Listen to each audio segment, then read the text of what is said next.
Selamat pagi semua, apa kabar? Baik. Selamat pagi semua, apa kabar? Baik. Syederalun sekitar 60 siswa di Sekolah Negeri atau SDN 2 Semanah Jaya, Kecamatan Rantau Perela, Aceh Timur, terpaksa melaksanakan kegiatan belajar mengajar di area parkiran sekolah. Kondisi tersebut terjadi akibat kekurangan ruang kelas. Para siswa dari kelas 3 dan 4 itu belajar di sebuah ruang darurat beralaskan lesehan dan beratapkan seng tanpa dinding. Mereka terpaksa berhenti beraktivitas ketika hujan atau angin kencang menerpa karena buku dan pakaian menjadi basah. Salah satu siswa, Aisyah, mengaku sudah belajar dalam kondisi tersebut sejak ia duduk di kelas 3. Ia berharap bisa belajar di dalam ruangan yang lebih nyaman. Ada kursi, ada meja, gak belajar di lesehan lagi ya. Lebih nyaman gitu ya.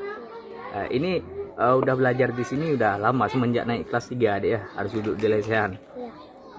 Oke. Kalau diberi ruangan, ini senang nggak? Senang nggak? Ya, pengennya berarti ada ruangan ya untuk belajar ya.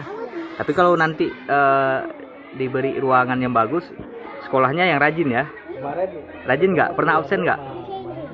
Ya, pernah nggak hadir nggak?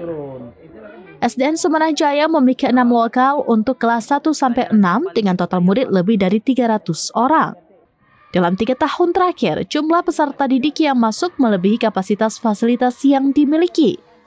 Wakil Komite SDN 2 Semanah Jaya Abdul Haris menjelaskan bahwa pembangunan fasilitas sekolah sebelumnya terkendala masalah legalitas lahan. Saat ini, persoalan tersebut telah 80% diselesaikan dan pihaknya telah mengajukan kembali permohonan pembangunan ke dinas terkait. Bisa mulai pelajarannya? Jangan lama apa kita?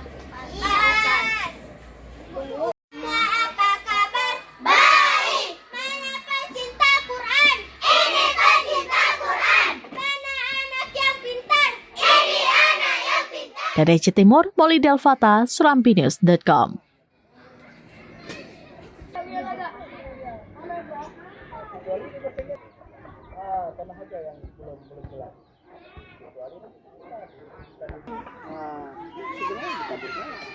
Kalau mau dia dirikan, boleh gitu. Download Tribun X sekarang, menghadirkan lokal menjadi Indonesia.